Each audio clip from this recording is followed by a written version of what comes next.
दोस्तों नमस्कार। आज हम आपके बीच जो आए हैं इसलिए आए हैं कि 69th बीपीएससी का जो मेंस हुआ है, आप देखे होंगे ऐसे पोर्शन, ठीक है, ऐसे का सेक्शन थर्ड की हम बात करें तो थर्ड सेक्शन में जो ऐसे पूछा जाता है वो आप भी जानते हैं कि वो बिहार की लोकोक्ति और कहावत पे पूछा जाता है ऐसे। बट हमने जब सर्च किया तो कुछ जो बड़े संस्थान दावा करते हैं कि मेरा बीपीएससी में इतना रिजल्ट हुआ है, टॉपर तो हमारे ही यहाँ से हैं, और हम लोग जो छोटी कोचिंग वाले हैं आप लोग भी बहुत कम फेस वैल्यू पे हमको लेते हैं। आप लोग को लगता है कि अरे यार ऐसे चल रहा है ये लोग ऐसे कह रहे हैं, और बड़े कोचिंग को ही आप लोग भी ज़्यादा फेस वैल्यू पर लेते हैं। तो मुझे कोई एतराज़ नहीं, आप लीजिए, आप आज़ाद देश के आज़ाद नागरिक हैं। बट जो सच्चाई है, जीत हमेशा उसी की होती है, ठीक है। मैंने देखा कि बहुत सारे कोचिंग वालों को तो पता ही नहीं चल रहा यार कि ये पूछा क्या गया है, ठीक, पहली बात। और दूसरी बात, जब वो एक्सप्लेन कर रहा है तो सिर्फ इसका मतलब समझा रहा है, इसका मतलब क्या है, ठीक है, बस इतना। अरे भाई, इसका मतलब आप जिस भी गांव में रहते हैं, जिस भी समाज में रहते हैं, बिहार में या बिहार के बाहर भी, किसी से भी आप पूछिए जो मूर्ख आदमी है, जो मूर्ख, जिसको अक्षर का ज्ञान नहीं है, हम उनकी बात कह रहे हैं आपसे, उनसे भी पूछिए तो वो इस ऐसे का मीनिंग समझा देगा कि इसका मतलब क्या हुआ। आगू नाथ न पीछू पगहा का मीनिंग आपको समझा देगा, इसका मतलब क्या है। लेकिन उनसे अगर आप कहिएगा कि आप ऐसे लिखिए 700 से लेके 800 शब्द में, क्या वो लिख पाएंगे? नहीं लिख पाएंगे ना। तो चुनौती कहाँ आती है? चुनौती आती है 700 से 800 शब्दों में लिखने में, उनका अलग अलग डायमेंशन ला के एकत्रित करने में, ठीक है। लेकिन मतलब तो आप भी समझ गए होंगे, मतलब से नहीं काम। तो मैंने बहुत सारे कोचिंग वालों को देखा कि आप देखिए 15 से 20 मिनट का उन्होंने वीडियो बनाया और उसमें पूरा ऐसे पढ़ा दिया। भाई, जिस एक ऐसे को लिखने के लिए बीपीएससी आपको 1 घंटा का टाइम दिया है, लिखने के लिए 1 आवर का टाइम दिया है, वो 3 ऐसे जहाँ 3 घंटा लगना चाहिए, 3 घंटा कैसे को 10 मिनट में समझा देता है। उसको खुद पता नहीं कि यार इसमें कंटेंट क्या डालेंगे। जो सच्चाई है, आप किसी भी कोचिंग का वीडियो देखिएगा, ठीक है, जो ऐसे उन्होंने एक्सप्लेन किया है, आप कंटेंट देखिए कि इन्होंने कंटेंट क्या दिया है। क्या इतना कंटेंट दिया है कि without sentence repetition, without content repetition के 700 से 800 वर्ड में हम इस ऐसे को लिख सकते हैं? ये एक कोचिंग नहीं, बहुत कोचिंग वालों के सामने एक बड़ी चुनौती है। तो मैं उस चुनौती को सॉल्व करने के लिए आपके सामने आया हूँ। एक मेरा छोटा सा प्रयास है कि मैं आपको कंटेंट प्रोवाइड करूं कि इस कंटेंट को एक्सप्लेन करके आप लिखेंगे। तो मैं चारों ऐसे एक्सप्लेन करूंगा, बट एक वीडियो में नहीं, मैं चारों के लिए अलग अलग वीडियो बनाऊंगा। तो आज जो मैं बनाने जा रहा हूं वीडियो, वो वीडियो होगा आगू नाथ न पिछू पगहा, बिना छान के कूदे गधा। ये मुझे थोड़ा अच्छा लगता है सुनने में, क्या मस्त टॉपिक है। तो हम इसी पे आज ऐसे एनालिसिस करेंगे और आपको बताएंगे पॉइंट बाय पॉइंट कि पहला पॉइंट क्या लिखना था, दूसरा पॉइंट क्या लिखना था, तीसरा पॉइंट क्या लिखना था, चौथा पॉइंट क्या लिखना था। तो इस ऐसे को जब आप कंप्लीट समझेंगे तभी ये बात आपको समझ में आएगा, अन्यथा थोड़ा मुश्किल है आपके लिए समझना। तो चलिए हम इसको पॉइंट बाय पॉइंट लिखने का प्रयास करते हैं कि कैसे इस ऐसे को हम पॉइंट बाय पॉइंट लिखें, और आप वीडियो में बने रहेंगे। और मेरा रिक्वेस्ट आपसे कि ये वीडियो अगर आपको अच्छा लगेगा तो आप चैनल को सब्सक्राइब कर दीजिएगा, वीडियो को लाइक कर दीजिएगा, और संभव हो तो आप अपने दोस्त को शेयर भी कर दीजिएगा ये वीडियो। हम यहाँ पे व्हाइट स्क्रीन बोर्ड लेके लिखना शुरू करते हैं, क्योंकि उस पर जगह काफ़ी कम होती थी तो हम कर नहीं पाते। चलिए हम यहाँ पे ऐसे लिखते हैं, आगू नाथ न पीछू पगहा, यही ऐसे है, ठीक है। आगू नाथ, सॉरी, आगू नाथ न पीछू पगहा, ठीक है। आगू नाथ न पीछू पगहा, बिना छान के कूदे गधा, ठीक है। बिना छान के कूदे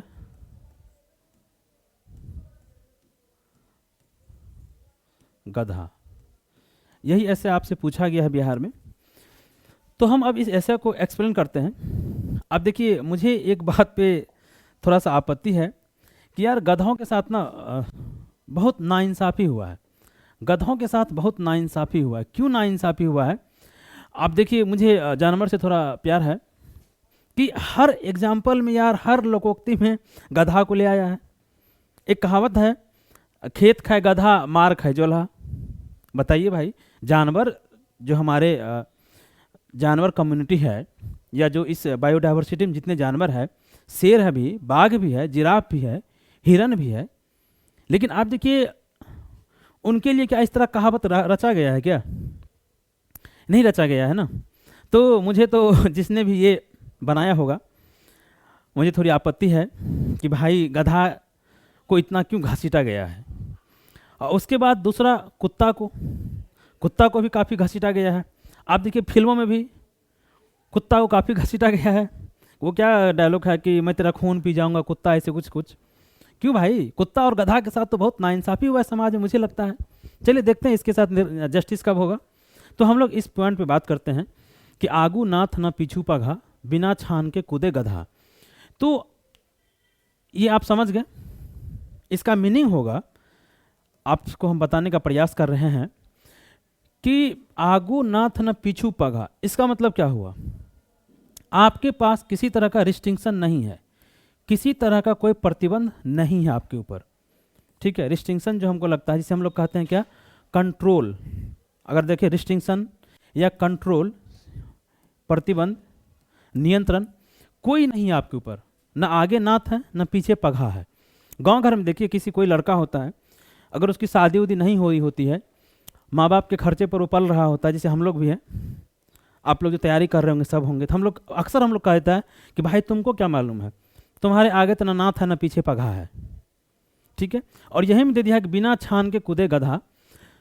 ठीक है, अब देखिए यहाँ पे हम बात करते हैं, अगर नाथ की बात करें तो गांव घर में देखते हैं कि मवेशी को, ज़्यादातर बैल को, ऑक्स को नाक से वो नाथ पहना दिया जाता है। क्यों पहनाया जाता है? उसको कंट्रोल करने के लिए ना। नाथ जो पहनाया जाता है कंट्रोल करने के लिए, कि नहीं तुम्हारी ये जिम्मेदारी है कि एक किसान अगर तुमको भोजन दे रहा है तो तुम उसका खेत जोतोगे। ठीक है, अगर आप देखे होंगे जैसे यूपी में सांड की प्रॉब्लम बहुत बड़ी है, जिसे नंदी भी कहा जाता है। किसी भी नंदी को नाथ नहीं लगा हुआ है ना, तो क्या उस नंदी से कोई भी आदमी हल जोतता है क्या, खेत जोतता है क्या?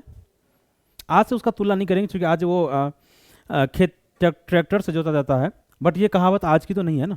हम बता रहे हैं, कहावत का एसेंस बता रहे हैं, फिर आपको हम पॉइंट बताएंगे। थोड़ा वीडियो में आपको मेरे साथ लंबे समय तक रहना पड़ेगा। फिर देखिए पीछू पघा। अब देखिए जैसे गाय है, गाय को जब किसान दूहने जाता है तो पीछे में उसको एक पघा लगा दिया जाता है। आप देखेंगे पिछले वाले पैर को, आगे वाले पैर को, कभी पीछे वाले पैर को अक्सर बांध दिया जाता है ताकि गाय उछले ना। तो उनका मतलब हुआ कि किसान तुम्हें खाना खिला रहा है, किसान तुम्हें भोजन करा रहा है, तुम्हारी ये जिम्मेदारी है कि तुम किसान को दूध दो, दूध देगी, ये जिम्मेदारी है। ठीक है, तो क्या कर रहे हैं नाथ के द्वारा। अब देखिए जैसे गधा है, अब जैसे आप देखेंगे गधा को खेत क्या कहते हैं, वो कपड़ा धोने के लिए धोबी यूज करता है, तो गधा में किसी भी तरह कोई कंट्रोल नहीं होता, ना उसके नाक में कुछ लगाया जाता है, ना उसके पैर को बांधा जाता है, जैसे मन तैसे उछलते रहता है। पुराने समय में आप देखे होंगे तो गधा ऐसे ही उछलते रहता है, इसीलिए वो कहावत बना दिया कि गधा के आगे ना नाथ होता है। ठीक है, गधा को ना आगे से नाथा जाता है और ना पीछे से बांधा जाता है, और गधा अपने मन से उछलते रहता है। इसलिए जिसने भी ये कहावत रचा होगा उस टाइम पे, जो भी महापुरुष हो, पुरुष हो, या कोई महिला हो, महान महिला हो, नाम तो नहीं पता, मुझे नहीं पता, आप लोग अगर पता हो तो पता हो। तो मतलब दैट मीन्स क्या कि प्रतिबंध लगाते हैं आप उनसे, प्रतिबंध, आप उनको कंट्रोल करते हैं, देन आप उसको जिम्मेदारी का एहसास दिलाते हैं। ठीक है, आप उसको जिम्मेदारी का एहसास दिलाते हैं, किसके द्वारा? नाथ के द्वारा और पघा के द्वारा। उम्मीद करते हैं कि अब आप इस ऐसे को समझ गए होंगे कि कैसे नियंत्रण किया जाता है समाज के द्वारा। ठीक है, तो 3 शब्द हो गया, प्रतिबंध, कंट्रोल और जिम्मेदारी। अक्सर कहा जाता है, बोले लड़का के विषय में भी, कि शादी कर दो, उसके ऊपर जिम्मेदारी आ जाएगी तो वो अपने आप सुधर जाएगा। ठीक है, तो चलिए, ये तो हमारा पहला पॉइंट हुआ। हम आपको ये बता रहे थे कि ये आपको ऐसा कि फर्स्ट में जैसे हम लोग भूमिका कहते हैं, भूमिका में ये आपको लिखना था। ठीक है, इस ऐसे का तात्पर्य है कि, इस निबंध का तात्पर्य है कि समाज, अब यहाँ पे आपको लाना था क्या, समाज। ये हम पहला पॉइंट हो गया, पहला पॉइंट हो गया समाज। समाज को आपको यहाँ लेके आना था। दैट मीन्स कि समाज अपने हिसाब से अपने ऊपर प्रतिबंध लगाता है। समाज, अब देखिए कोई भी समाज हो, चाहे आदिवासी समाज हो, बिहार का समाज हो, यूपी का समाज हो, मुस्लिम समाज हो, हिंदू समाज हो, पूरे भारत का समाज हो, तो क्या समाज की अपनी कोई कानून नहीं है क्या? खाप पंचायत का अपना कानून है या नहीं, आप बताइए। हिंदू समाज का अपना कानून है, मुस्लिम समाज का अपना कानून है, जो पारंपरिक तरीके से परंपरागत समय से चला आ रहा है।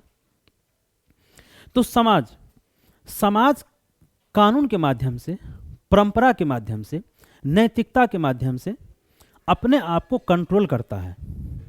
ठीक है, और वह, अगर देखिए कोई भी सोसाइटी है, कोई भी समाज है, अगर उस पर कोई कंट्रोल ना हो, समाज के द्वारा भी समाज पे कंट्रोल ना हो, तो आपको नहीं लगता है कि वह वहाँ पे अपराध बढ़ जाएगा, उस समाज में अपराध बढ़ जाएगा, अपराध बढ़ जाएगा उस समाज में।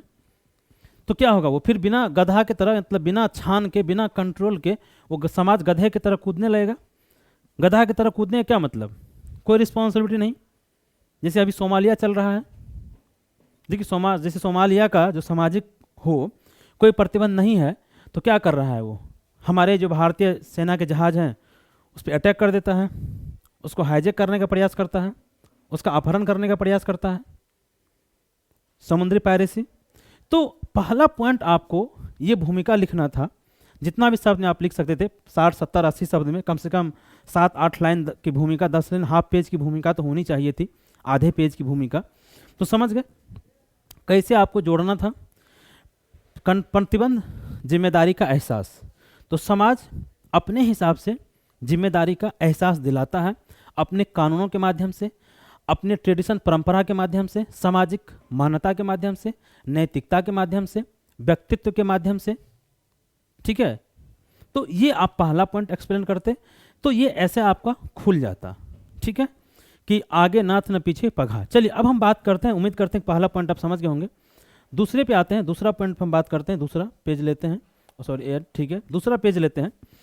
दूसरा पॉइंट ये, ठीक है, पेन का कलर थोड़ा चेंज कर ले।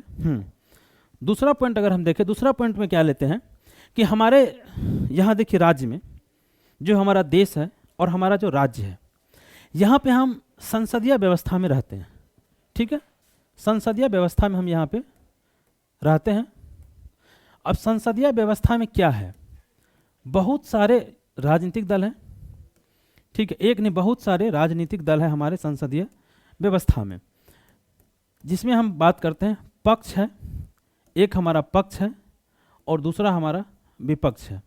ठीक है, अब देखिए इसके बीच क्या हो रहा है, पक्ष और विपक्ष में क्या हो रहा है, किसी तरह का कोई कंट्रोल नहीं है किसी के ऊपर।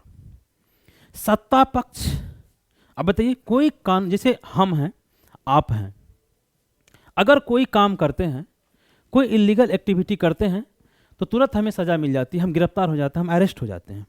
लेकिन आप देखिए सत्ता पक्ष के द्वारा भी और विपक्ष के द्वारा भी क्या कोई कंट्रोल है क्या? इस जो पॉलिटिकल पार्टी है हमारे यहाँ, क्या उसके ऊपर कोई कंट्रोल है क्या?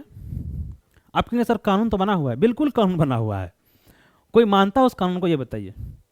जब चुनाव की घोषणाएं होती है, आचार संहिता लगता है, तो क्या होता है, कोई भी पॉलिटिकल पार्टी आचार संहिता को मानता है? कितनी उल्लंघन होती है आचार संहिता की? मतलब क्या, पॉलिटिकल पार्टी पर ना कोई नाथ है और ना कोई पगहा है। ठीक है, इसीलिए ये गधा की तरह उछल रहा है। ठीक है, गधा की तरह ये उछल रहा है, समझ रहे हैं आप? तो ये कंट्रोल नहीं है। अगर कंट्रोल हो जाए पॉलिटिकल पार्टी पर, अब देखिए चुनाव के समय जिस तरह की भाषा का प्रयोग किया जाता है, पार्लियामेंट के अंदर, चुनाव तो छोड़िए, पार्लियामेंट के अंदर या पार्लियामेंट के बाहर चुने हुए प्रतिनिधियों के द्वारा, जनप्रतिनिधियों के द्वारा जिस तरह का बिहेव किया जाता है, चाहे संसद के अंदर हो हंगामा हो, ठीक है, उसके ऊपर कोई नाथ नहीं है, कोई पगहा नहीं है, तभी तो वो ऐसा कर पा रहे हैं ना। ये बताइए, अगर उनके ऊपर भी कोई स्ट्रिक्ट नाथ हो, स्ट्रिक्ट पगहा हो, देन वो इस तरह से नहीं करेगा। अब देखिए कई बार पॉलिटिकल पार्टी के द्वारा कितनी चीजें की जाती है, ठीक है। तो ये आपका दूसरा पॉइंट है, समझ गए। दूसरा पॉइंट राजनीतिक पक्ष से लेना है कि सत्ता पक्ष और विपक्ष जो हमारे देश में, जिसे जनप्रतिनिधित्व अधिनियम भी बना हुआ है कि नहीं बना हुआ है, कितना पालन होता है उसका, ये बताइए। यह हमारे माननीय सांसद, माननीय विधायक, माननीय मंत्री जी कितने पालन करते हैं कानूनों का, ठीक है। अभी देखिए विपक्ष के द्वारा आरोप लगता है सत्ता पक्ष पे कि सत्ता पक्ष कानून के धज्जियां उड़ा रहा है, संविधान के धज्जी उड़ा रहा है। सत्ता पक्ष के द्वारा आरोप लगता है विपक्ष के ऊपर कि विपक्ष कानून को नहीं मानता है, वो कानून तोड़ने का प्रयास करते रहता है।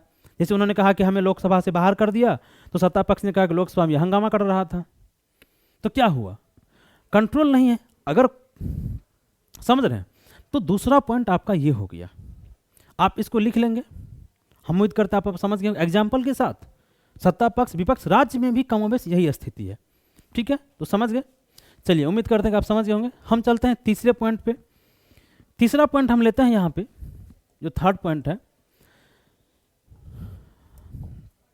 राज्य सरकार को, स्टेट गवर्नमेंट, राज्य सरकार का कर्ज, राज्य सरकार का कर्ज, ठीक है। अब देखिए जैसे बिहार है हमारा, अब देखिए बिहार सरकार पे भी लगभग 37% से 38% के आसपास कर्ज है, डेप्ट है, कर्ज है, ठीक है। अब कहेंगे सर ये पॉइंट यहाँ पे कैसे ले आएंगे, बिल्कुल आप सुनिए आराम से, फिर पता चल जाएगा आपको।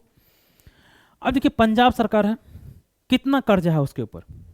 स्टेट गवर्नमेंट के ऊपर भी देखिए कितना, पश्चिम बंगाल, मध्य प्रदेश, उत्तर प्रदेश, बिहार, अनेक अनेक राज्यों पर कितना कर्ज है।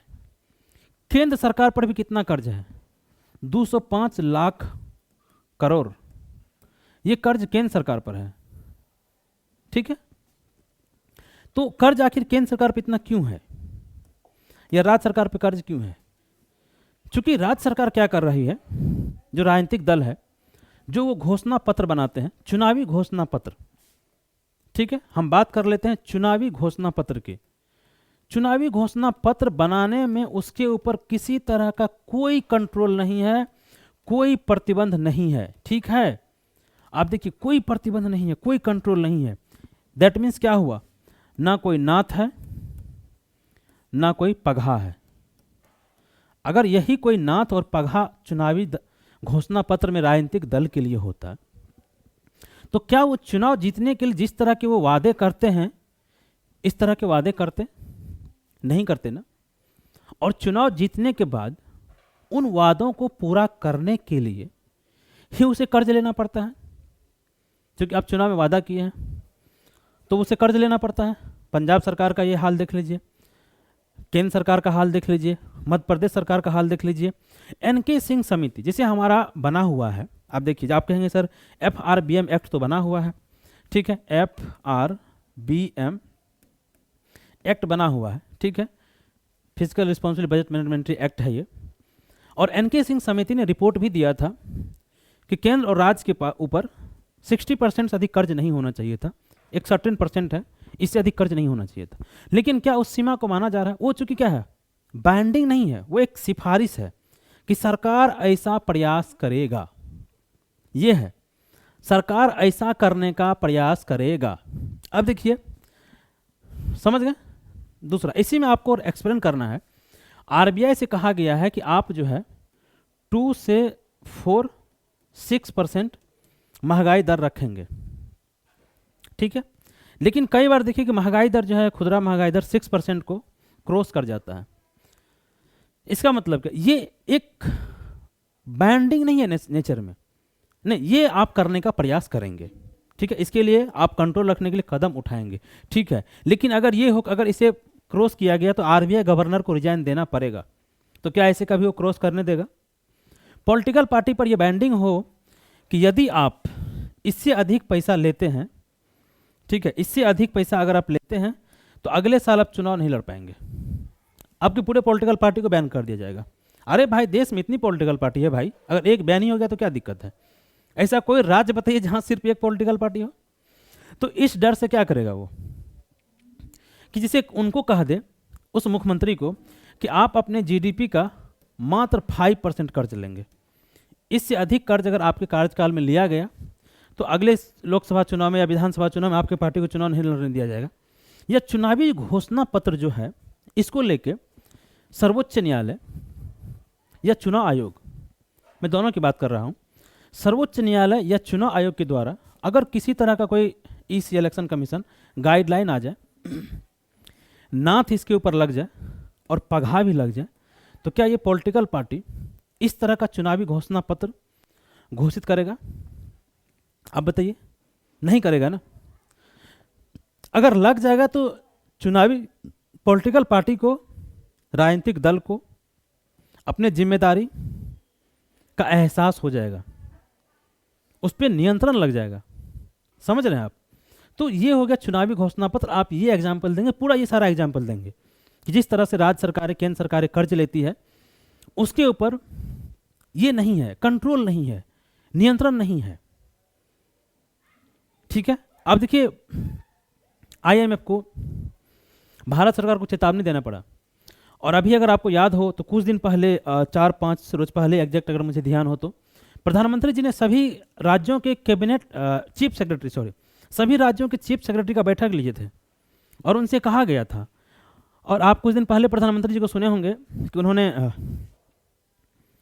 आईएएस अधिकारी के, जो आईएएस अधिकारी का सम्मेलन हो रहा था विज्ञान भवन में, शायद वहीं पे था शायद, तो उन्होंने कहा था कि देखिएगा, आपका ये जिम्मेदारी है कि आप निगरानी करें कि पॉलिटिकल पार्टी जो है जनता का पैसा अपने स्वयं के हित के लिए खर्च ना करे, ठीक है, वो अपने एडवर्टीजमेंट पे खर्च ना करे। हालांकि बीजेपी की भी राज्य सरकारें करती है, और चीफ सेक्रेटरी से कहा गया कि आप इस बात का स्पेशली निगरानी करेंगे कि रेवरी कल्चर जिसे कहा जाता है, ऐसे केंद्र सरकार भी करता है, ठीक है। तो कोई कंट्रोल नहीं है ना। अगर इस तरह का सुप्रीम कोर्ट, चुनाव आयोग के द्वारा कोई मैकेनिज्म बन जाए, पार्लियामेंट के द्वारा कोई मैकेनिज्म बन जाए केंद्र सरकार के लिए भी, राज्य सरकार के लिए भी, कि जो आदमी इससे अधिक कर्ज लेगा या जिसके रिजीम में इतना से अधिक कर्ज लिया जाएगा उसे जेल भेजा जाएगा, या दोबारा प्राइम मिनिस्टर नहीं बनाया जाएगा, या उसे प्रधानमंत्री पद से रिजाइन देना होगा, या जीवन में वो कभी चुनाव नहीं लड़ सकता है, वो पार्टी चुनाव नहीं लड़ सकता है, कुछ दिन के लिए उसे बैन कर देगा। इस तरह का कोई ठोस प्रोविजन हो, देन हमारे यहाँ कर्ज लेने की जो संस्कृति दिन प्रतिदिन बढ़ रही है वो कम हो जाएगा। क्या होगा उसके ऊपर? नाथ और पगहा दोनों लग जाएगा। चलिए, अब हम तीसरे पॉइंट की बात करते हैं। उम्मीद करते हैं कि आप समझ गए होंगे। अब यहाँ पे तीसरा पॉइंट आप जो एग्जाम्पल लेना है वो थोड़ा सा इंटरनेशनली ले लीजिए, ठीक है। हम बात कर लेते हैं पाकिस्तान की, ठीक है। एक ने आपने क्या कहा, अब देखिए अलग अलग क्षेत्र से आपका एग्जाम्पल आ गया। एक आ गया पॉलिटिकल पार्टी के क्षेत्र से, एक दूसरा होगा केंद्र और राज्य सरकार, तीसरा ले रहे हैं पाकिस्तान। पाकिस्तान को अब देखिए, ये भाई साहब तो ऐड पे ही चल रहा है, ये तो ऐड पे ही चल रहा है। कभी अमेरिका से ऐड लेता है, कभी चाइना से ऐड लेता है, और झगड़ा करने हमसे चले आता है, ठीक है। तो क्या है, ये इंटरनेशनल एग्जाम्पल आपको लिखना है। 1947 में भारत भी आज़ाद हुआ था और पाकिस्तान भी आज़ाद हुआ था, और इसके बाद बांग्लादेश आज़ाद हुआ था 1971 के, अगर हम मुक्ति वाहिनी सेना को ले तो 1972 से। लेकिन आज देखिए बांग्लादेश कहाँ है? बांग्लादेश पर कैपिटा इनकम में हमारे भारत से भी आगे है, लेकिन पाकिस्तान कहाँ है? पाकिस्तान के आगे ना नाथ है ना पीछे पगहा है।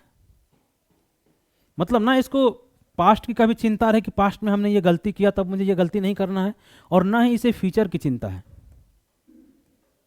दोनों में से किसी की चिंता नहीं है। इसीलिए देखिए, अब क्या कर रहा है, गधा की तरह उछल रहा है कि हम भारत पे परमाणु बम छोड़ देंगे, हमारी इकोनॉमी इतनी मजबूत है, हम चाइना से हमारा बहुत अच्छा रिलेशन चल रहा है, भारत को घेरने का प्रयास करते रहता है। तो क्या है, ये गधा की तरह उछल ही तो रहा है पाकिस्तान। ना पास्ट की वो से चिंता कर रहा है कि पास्ट में हमने ऐसा गलती किया था हम नहीं करेंगे, और ना उसे फ्यूचर की चिंता है। तो पाकिस्तान की हालत देखिए आज क्या है। कितनी खराब स्थिति में चल रहा है, और हमारा पड़ोसी है, हमारा अपना ही बच्चा है, तो क्या करेंगे, कभी कभी माफ़ भी करना पड़ता है, कितना परेशान करके हमें रखा है। तो क्या उसके आगे ना नाथ है न पीछे पगा है, इसलिए वो गधा की तरह उछल रहा है। तो आप ये इंटरनेशनली एक पॉइंट देंगे। श्रीलंका का एग्जाम्पल ले लीजिए। श्रीलंका ने इस चीज़ को, जो कर्ज लेने की स्थिति थी, उसको क्या किया, वो नहीं देखा।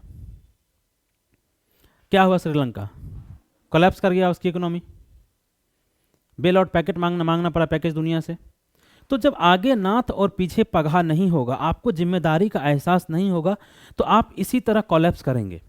आपको एक एग्जांपल हम बताते हैं, लेकिन उसको लिखना नहीं है यहाँ पे। अगर संदर्भ चाहे तो आप लिख भी सकते हैं, लेकिन नहीं लिखिएगा। 1991 की हम बात करते हैं। 1991 में क्या हुआ, हमें एलपीजी करना पड़ा। इससे पहले हम नहीं कर रहे थे, चाहते तो हम भी नहीं कर सकते थे, लेकिन हमारे प्रधानमंत्री थे उस समय के, फाइनेंस मिनिस्टर थे, हमारे राजनेता थे, उनके ऊपर पास्ट की चिंता थी कि पास्ट में ऐसा ऐसा हुआ, इसीलिए हमारे पास ये मुद्रा कमी हो गई है, और फ्यूचर की चिंता थी कि आने वाला जनरेशन हमारा खराब ना हो। उसके क्या था, आप पीछे नाथ था, सॉरी आगे नाथ था, पीछे पगहा था, वो कंट्रोल में था। उन्होंने एलपीजी किया, सुधार किया, और भारत की इकोनॉमी को बचाया, जिम्मेदारी को समझा, अपने ऊपर नियंत्रण रखा, ठीक है, चीज़ों में, योजनाओं में कटौती किया, पैसा बचाया, और फिर आज हम दुनिया में एक विश्व शक्ति के रूप में उभर रहे हैं। तो क्या था ये, तो यही बता रहे हैं। तो पाकिस्तान कहाँ चले गया और हम कहाँ चले आए। अब आप यहाँ चाइना का एग्जाम्पल मत लिख दीजिएगा, क्योंकि चाइना हमसे बहुत आगे है, वो थोड़ा सा नेगेटिव सेंस में चला जाएगा। हम उसी को कोसते हैं जो हमसे पीछे रहता है, ठीक है। तो ये तीसरा पॉइंट हो गया। अब हम बात करते हैं चौथा पॉइंट का।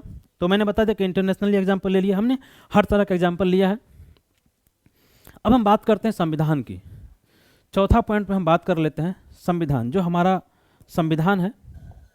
संविधान, अब देखिए, संविधान निर्माताओं ने, अब यहाँ पे आपको इस तरीक़ा से लिखना है कि आइए हम संविधान निर्माताओं के द्वारा, संविधान के माध्यम से समाज पे जो नाथ और पगहा पहनाने का काम किया गया है, उसको हम अपने जीवन के व्यवहारिक उदाहरण से समझने का प्रयास करते हैं। ये ऐसे की भाषा होती है। जब हम ऑफलाइन क्लास में लिखाते हैं तो ऐसे ही लिखाते हैं। आप कैसे, देखिए, संविधान निर्माता ने शक्ति संतुलन की व्यवस्था बनाई है।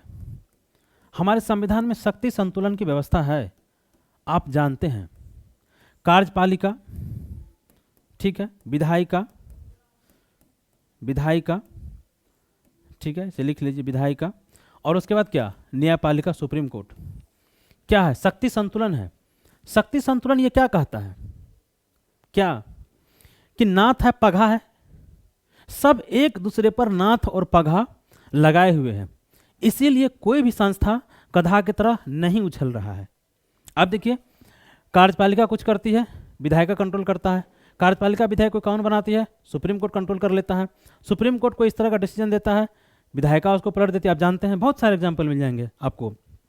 अभी हाल फिलहाल में इलेक्शन कमीशन का एग्जाम्पल, या दिल्ली में जो दिल्ली सरकार के पक्ष में सुप्रीम कोर्ट ने फैसला दिया कि आप IAS IPS अधिकारी का IAS अधिकारी का या प्रशासन में अधिकारी का आप ट्रांसफर करेंगे। केंद्र सरकार ने कानून को बदल दिया, लोकसभा से पास करके, वो उनका अधिकार है, केंद्र सरकार का अधिकार है, सुप्रीम कोर्ट का अपना अधिकार है। तो क्या किया है, सब पे चेक एंड बैलेंस, मतलब हर संस्थान को हमारे संविधान निर्माताओं ने पगहा और नाथ लगा के रखा था, ताकि कोई उछलेगा नहीं। पाकिस्तान में क्या हुआ, पाकिस्तान में यही नहीं हुआ। किसी के ऊपर ना नाथ था ना पगहा था। कभी आर्मी आ जाता है, तो कभी पॉलिटिशियन आ जाता है, कभी आतंकवादी आ जाता है, समझ गए। तो ये आप शक्ति संतुलन कार्यपालिका विधायिका वाला लिखेंगे, और संविधान निर्माताओं को इसके लिए आप धन्यवाद देंगे कि संविधान निर्माताओं ने ऐसा नाथ और पगहा बनाया कि हमारे यहाँ कोई भी संस्थान गधे की तरह नहीं उछल रहा है, ठीक है। आप ऐसा लिखेंगे, इसलिए लिखेंगे कि ऐसे में इसी भाषा का प्रयोग किया गया है। तो नाथ पगहा शब्द का आप यूज करेंगे जगह जगह जहाँ जरूरत पड़े। तो जो भाषा क्वेश्चन में लिखी जाती है, उस भाषा में अगर आप आंसर लिखते हैं तो अच्छा रहता है, क्योंकि एग्जामिनर को बार बार क्वेश्चन पढ़ने नहीं जाना पड़ता है। चलिए, चौथा पॉइंट हो गया। हम पांचवा पॉइंट की बात करते हैं। पांचवा पॉइंट दीजिए, देखिए, हमारे जो संविधान निर्माता है, उन्होंने मौलिक अधिकार, फंडामेंटल राइट्स, मौलिक अधिकार हमें दिया गया है संविधान में, ठीक है, ताकि हम आगे बढ़ सके। और इसी के साथ युक्ति युक्त प्रतिबंध भी हमारे ऊपर लगा हुआ है, युक्ति युक्त प्रतिबंध भी लगा हुआ है मौलिक अधिकार पे। आपको असीम मौलिक अधिकार नहीं है, अपार मौलिक अधिकार नहीं है कि आप जो चाहें वो करते रहें। समझ गए? तो क्या किया, मौलिक अधिकार हमें दिया है आगे बढ़ने के लिए, लेकिन नाथ और पगहा लगा दिया गया है ताकि ऐसा न करे कि हम मौलिक अधिकार के नाम पे उछलने लगे कि ऐसे देखिए इतना प्रतिबंध लगा हुआ है, फिर भी आप देखे होंगे बहुत आदमी कहते नहीं ये तो मेरा फंडामेंटल राइट है, कह देता है कि ये मेरा फंडामेंटल राइट है। तो जबकि नाथ पगहा लगा, और अगर ये नाथ पगहा अगर नहीं होता तो फिर आप सोचिए क्या होता। और इसी के साथ संविधान में संशोधन करके ही सही, लेकिन क्या किया, मौलिक कर्तव्य को जोड़ा गया है। क्यों? क्योंकि अगर आप अधिकार मांगते हैं तो ये आपकी जिम्मेदारी है कि आप कर्तव्य का भी पालन करें।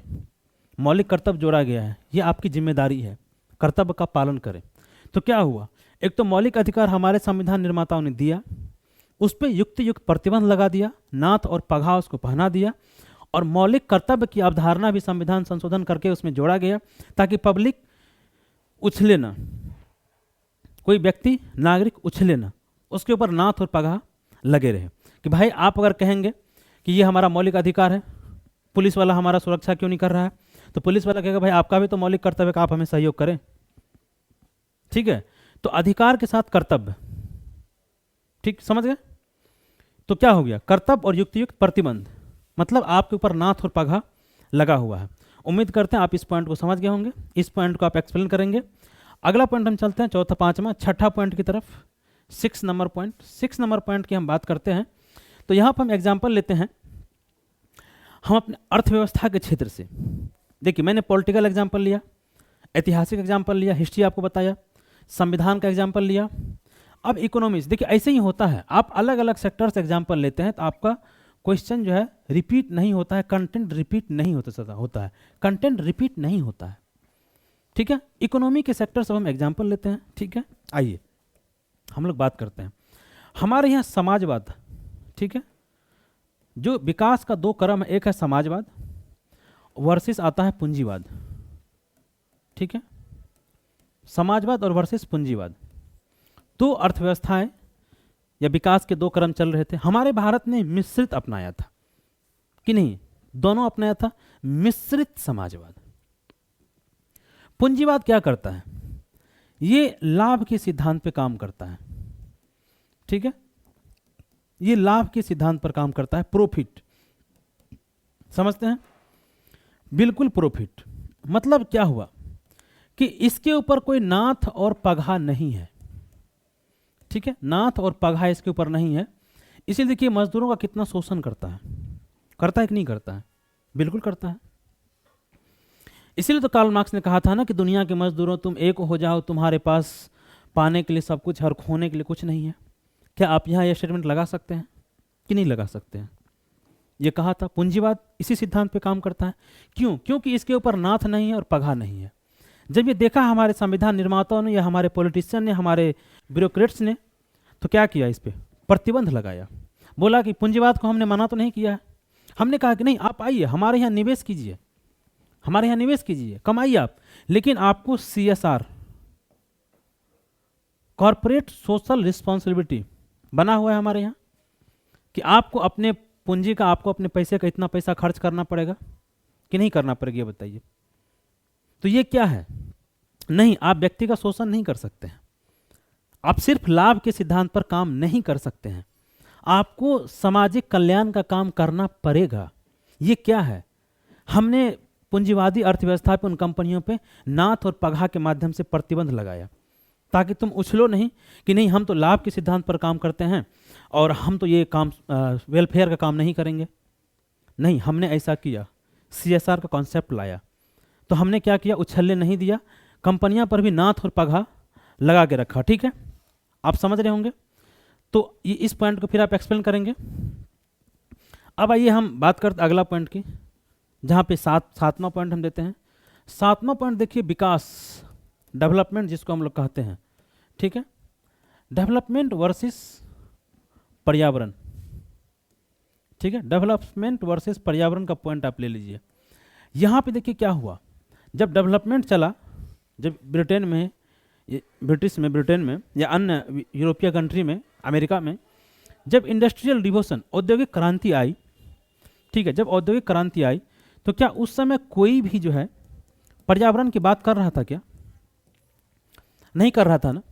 पर्यावरण पे बातचीत करना तो 1972 से स्टार्ट हुआ ना, जब स्टॉकहोम का सम्मेलन होता है, और उसके बाद 1992 में रियो सम्मेलन होता है, पृथ्वी सम्मेलन।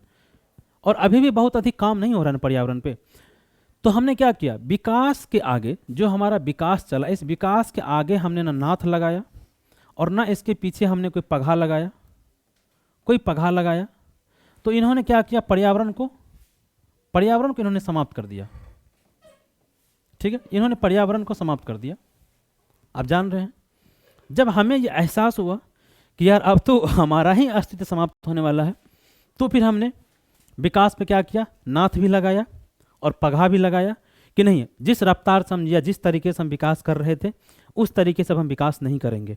हमने क्या किया, अपने विकास करने की प्रकृति को चेंज किया। हमने पर्यावरण के इम्पोर्टेंस को समझा। ठीक है, हमने पर्यावरण के इम्पोर्टेंस को समझा और आज हम पर्यावरण के साथ विकास की बात करते हैं, ग्रीन बिल्डिंग, रिन्यूएबल एनर्जी। ठीक है, अगर हम इस विकास पे प्रतिबंध ना लगाते तो शायद ये बहुत मुश्किल होता हमारे लिए कि हम मानव अस्तित्व को ही खतरे में डाल दिए थे। ठीक है, तो समझ गए, ये हुआ हमारा 7वां पॉइंट। अब देखिए इस 7 पॉइंट को, ठीक है, अगर आप 10-10 लाइन में भी लिखते हैं, 7 पॉइंट को एक पैराग्राफ में भी लिखते हैं, एक पैराग्राफ में भी, तो 7 पैराग्राफ होता है। 7 पैराग्राफ का मतलब कितना, लगभग 4 पेज। और आपको 700 से 800 शब्द में लिखना है कितना, मतलब 7 से 8 पेज। एक पेज पे अमूमन 100 वर्ड आ जाता है। ठीक है, तो हम बता दिए आपको 7 पैराग्राफ को, अगर आप 7 पॉइंट को उतना कंटेंट हम आपको बता दें कि एक पैराग्राफ हाफ पेज तक वो चला जाएगा, तो फिर भी आपका 4 पेज तो चला गया। अब बचा 3 पेज। 3 पेज की कहानी हम आगे बताते हैं 8वां पॉइंट से। आइए, अगर हम ऐसा लिखते हैं या कोई भी आंसर लिखते हैं तो सिर्फ हम पक्ष की बात नहीं लिखते हैं, हमें विपक्ष की बात भी लिखनी होती है उस ऐसे से। ठीक है, क्या नाथ और पगहा समाज के लिए जरूरी है, आवश्यक है, अत्यंत आवश्यक है, या कुछ इसके नकारात्मक प्रभाव भी पड़ते हैं समाज पे? ठीक है, उन्हीं की हम लोग आगे बात करते हैं कि देखिए नाथ और पगहा, तो आपको 7वां पॉइंट था, ये हम लेते हैं 8वां पॉइंट। नाथ और पगहा की बात करें, अगर नाथ और पगहा कभी कभी हम ज़्यादा टाइट कर देते हैं, मवेशी के साथ भी या गाय के साथ, देखिए पगहा अगर बहुत अधिक टाइट हो गया तो मवेशी फिर बैठ जाता है, वो काम नहीं कर पाता है। आपको ऐसे लिखना है, ये शब्द लिखना है कि फिर बैठ जाता है, काम नहीं कर पाता, क्योंकि ये ऐसे की ही भाषा है, ये जीएस की भाषा नहीं होगी, ये ऐसे की भाषा है। वो वर्क नहीं कर पाता है, वो काम नहीं कर पाता है, बैठ जाता है, फिर उसको खोलना पड़ता है। इसी तरीक़ा से अगर हम समाज पे, सोसाइटी पे नाथ और पगहा को अधिक टाइट करेंगे, ठीक है, अधिक जटिल बनाएंगे, अधिक मजबूत बनाएंगे या अधिक संकीर्ण बनाएंगे, तो हमारा समाज भी बैठ जाएगा, हमारा समाज परफॉर्म नहीं करेगा। ठीक है, अगर ये बताइए कोई भी समाज हो, वो बहुत तरीका का अपने परंपराओं से ही जकड़ा हुआ हो, तो क्या वो समाज कभी प्रगतिशील होगा? नहीं होगा ना। तो ये आप लिखना है आपको, और उसके बाद लिखना है कि आइए उदाहरणों से, हम अपने जीवन के कुछ व्यवहारिक उदाहरणों से इसे समझने का प्रयास करते हैं। ठीक है, कैसे, हमने ये लिखा, फिर पैराग्राफ चेंज किया। अभी देखिए, हमने भारत सरकार ने बीएनएस, आप जानते होंगे बीएनएस क्या है, भारत न्याय संहिता 2023 बनाया है, बीएनएस 2023, और इसमें हिट एंड रन का कानून बनाया था। हिट एंड रन का कानून बनाया था, किसके लिए? ड्राइवर के लिए, कि ड्राइवर अगर किसी को धक्का मारता है, ठोकर मारता है और वो भाग जाता है, पढ़े होंगे, नहीं पढ़ेंगे तो हम बताएंगे आप लोग को, इस कानून को विशेष में डिटेल में पूरा पढ़ाएंगे। आप हमारे साथ चैनल जुड़ जाइएगा, चैनल को सब्सक्राइब कर लीजिएगा। तो हिट एंड रन के कानून बनाया, ड्राइवर ने इसका विरोध करना शुरू कर दिया। ठीक है, इसका मतलब क्या हुआ कि जो ड्राइवर रूपी समाज है ना, उस पे नाथ और पगहा का कंट्रोल इतना तगड़ा दिया गया कि ड्राइवर बैठ गया, वो अब परफॉर्म ही नहीं कर पा रहा है, अब वो काम ही नहीं कर पा रहा है।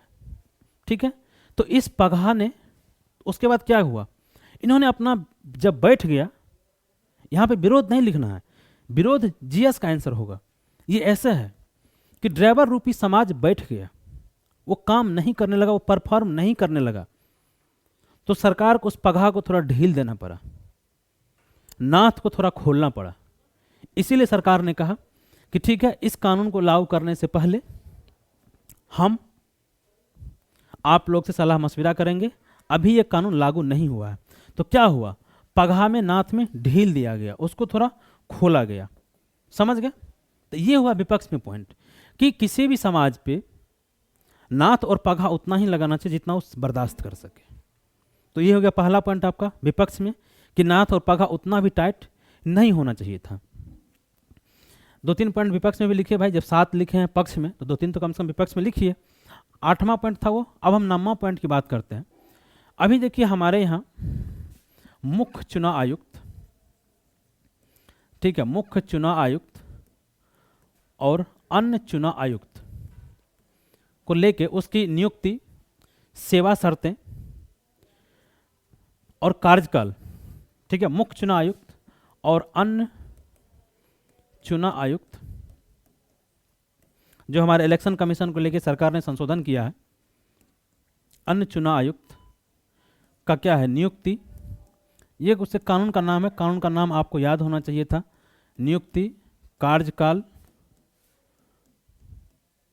कोमा सेवा शर्तें। इसको तय करने के लिए सरकार ने अभी संशोधन किया है। आप जानते होंगे 2023 जो शीतकालीन सत्र में पारित हुआ है, सुप्रीम कोर्ट ने इस पे जब जजमेंट दिया था तो सुप्रीम कोर्ट ने क्या कहा था कि कमिटी होगा जिसमें पीएम होंगे, सीजेआई होंगे और लीडर ऑफ अपोजिशन होंगे, एलपी होंगे। लेकिन सरकार ने इस फैसला को पलटते हुए कानून बना दिया और यहाँ से सीजेआई को बाहर कर दिया और इसके जगह वो कैबिनेट मिनिस्टर को ले आए।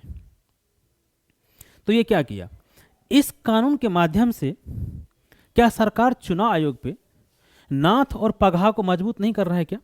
अब बताइए, जो चुनाव आयोग, जो हमारा एक निष्पक्ष संस्था होना चाहिए, दिखना भी चाहिए, उस पर सरकार इस कानून के माध्यम से नाथ और पगहा मजबूत कर रहा है या नहीं कर रहा है? आप ये बताइए। आप कहेंगे सर बिल्कुल कर रहा है। इसीलिए आप देखिए कि विपक्ष के द्वारा ये आरोप लगाया जा रहा है, और चूंकि आप इसको लिखेंगे, विपक्ष हमारे देश में एक सच्चाई है ना, राजनीतिक दल में या एक लोकतंत्र में पक्ष और विपक्ष दोनों का महत्वपूर्ण योगदान होता है।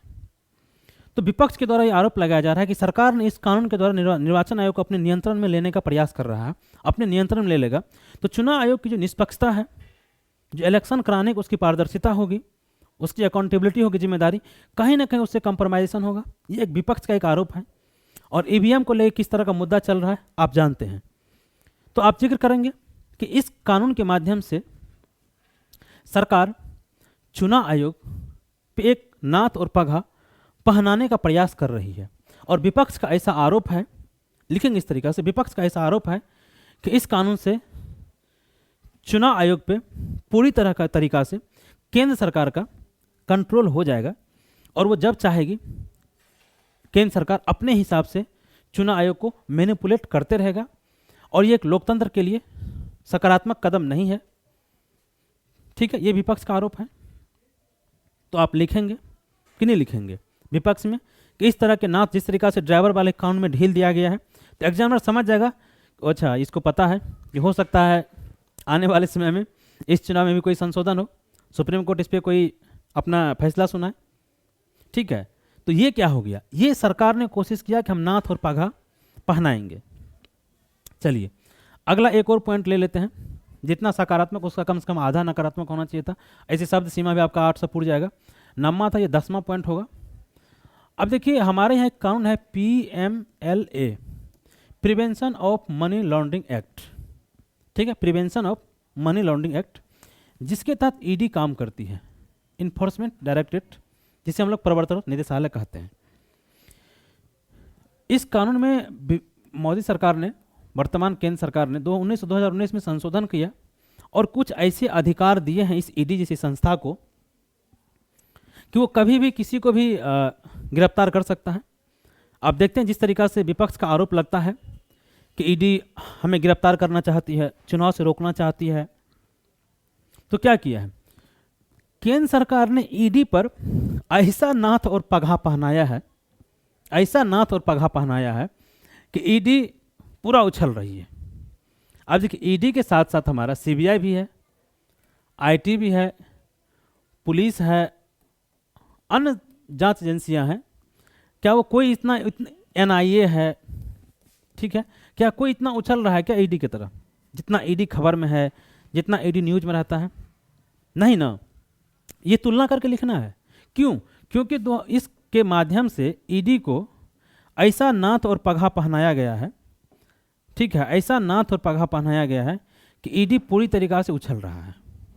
नाथ और पगहा कि ईडी पूरी तरीक़ा से उछल रहा है, ये आपको लिखना है और विपक्ष के द्वारा। और उसके बाद आपको एक घटना का जिक्र करना है कि पश्चिम बंगाल में जिस तरह की घटना घटी है ईडी के साथ, वो नहीं होना चाहिए था, लेकिन जिक्र करना है ये क्यों हो गया। आखिर इसी नाथ और पगहा की वजह से हो गया ना। जैसे विपक्ष का आरोप है कि ईडी सिर्फ सत्ता पक्ष को कुछ नहीं कहता है और विपक्ष के नेताओं को टारगेट करता है। देखिए, आपको ये बताना है क्यों।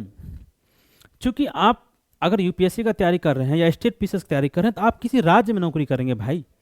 हमारे राज्य में बहुत तरह के डिफरेंट पॉलिटिकल पार्टी सत्ता में। आप सपोज आप झारखंड में हैं, आप झारखंड कैडर आपको मिल गया और झारखंड के मुख्यमंत्री इसके विरोध कर रहे हैं कि नहीं कर रही है, बताइए। अब आम आदमी पार्टी दिल्ली में है लेकिन पंजाब में भी उसकी सरकार है। अगर आपको पंजाब कैडर मिलता है तो आपका कर्तव्य है कि आप जिस राज्य सरकार के मातहत या केंद्र सरकार के मातहत आप काम करते हैं उनकी पॉलिसी को लागू करना, ठीक है। और अगर कुछ उसमें गलत हो तो उस पर आपको सुझाव देना कि सर ये सही नहीं है, ये ऐसा होना चाहिए था। तो आपको उन विपक्ष की, चूंकि बहुत सारे राज्यों में विपक्ष पार्टी की सरकार है, आप किसी भी पॉलिटिकल पार्टी के समर्थक हो सकते हैं, लेकिन अगर आप ब्यूरोक्रेसी की तैयारी कर रहे हैं तो निष्पक्ष सोच आपकी होनी चाहिए। तो उन पॉलिटिकल पार्टी की जहां स्टेट में सरकार, उसको आपको डिफेंड करना पड़ेगा, आपकी मजबूरी है डिफेंड करना पड़ेगा, नहीं तो फिर आप इंटरव्यू में या एग्जामिनर आपको नंबर नहीं देगा, ठीक है। तो इसीलिए जब वो मुख्यमंत्रियों का आरोप है इस तरह का, तो ईडी को केंद्र सरकार ने जिस तरह का नाथ और पगहा पहनाया है और ईडी पर जिस तरह के आरोप लग रहे हैं और पश्चिम बंगाल में जिस तरह की घटना हुई है, तो इसका आपको जिक्र करना है इसमें, ठीक है। तो उम्मीद करते हैं कि हमने 10 पॉइंट्स आपसे बताए और इसमें देखिए एक भी पॉइंट रिपीट नहीं हुआ है। हमने आपको 10 पॉइंट बताया और 10 पॉइंट को अगर आप आधा पैराग्राफ में भी लिखते हैं, एक एक पैराग्राफ में भी, तो 5 पेज हो गया आपका, 500 शब्द, और फिर आपका भूमिका है और फिर निष्कर्ष है। ये हमने एक राउंड फिगर लिया है, लेकिन 10 पॉइंट का एक्सप्लेन करेंगे तो आप जितना हमने कंटेंट अभी बताया है ये 1000 पार कर जाएगा, ठीक है। तो इन 10 पॉइंट को आप लिखिए। अब निष्कर्ष, भूमिका हमने बता दिया था, अब निष्कर्ष देखिए। निष्कर्ष आपको क्या लिखना है? निष्कर्ष आपको सकारात्मक देना है। निष्कर्ष यही कि किसी भी समाज के लिए नाथ और पगहा जरूरी है, अवश्य है।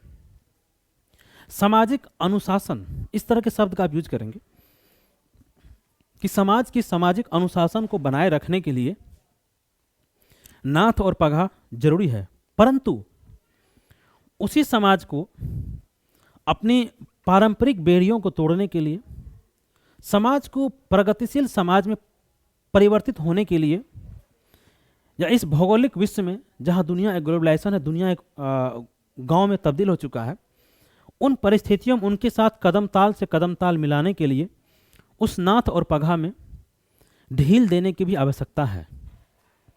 परिस्थितियों के अनुसार ढील देने की भी आवश्यकता है, तभी वो समाज एक प्रगतिशील समाज, सशक्त समाज, समृद्ध समाज की कल्पना हम कर सकते हैं और वो समाज समृद्ध बनेगा, ठीक है। इतना आप निष्कर्ष लिख दीजिए और अगर आपको कोई लोकोक्ति याद आ रहा हो तो लिख दीजिए, अन्यथा ये निबंध तो लोकोक्ति ही था। तो आप देख लीजिए, हमने 10 पॉइंट आपको बताया है। ये नम्मा पॉइंट हो गया मुख्य चुनाव आयुक्त, ये विपक्ष वाला पॉइंट हो गया वर्क, विकास वर्सेस पर्यावरण, इकोनॉमी, मौलिक अधिकार, संविधान में शक्ति संतुलन, पाकिस्तान जो ऐड पे चल रहा है, राज्य सरकार का कर्जा, केंद्र में हमारा राजनीतिक पक्ष और विपक्ष, और ये हमारा भूमिका समाज के साथ जिम्मेदारी। तो आगू नाथ न पीछू पघा, बिना छान के खुदे गधा। आप उम्मीद करते हैं कि इस ऐसे को पूरा समझ गए होंगे। अगर इसको समझने में आपको कोई दिक्कत हो, आप हमें कांटेक्ट कर सकते हैं मेरे दिए गए नंबर पे। और अगर आप UPSC, BPSC, Uttar Pradesh PCS का एग्ज़ाम का तैयारी कर रहे हैं तो मेंस आंसर राइटिंग और एथिक्स के लिए, एसए के लिए आप हमसे जुड़ सकते हैं ऑनलाइन और ऑफलाइन मोड में। अगर ये वीडियो आपको अच्छा लगा हो तो आप अपने दोस्तों को शेयर कर दीजिएगा, वीडियो को लाइक कर दीजिएगा, चैनल को सब्सक्राइब कर लीजिएगा। बहुत बहुत धन्यवाद आप।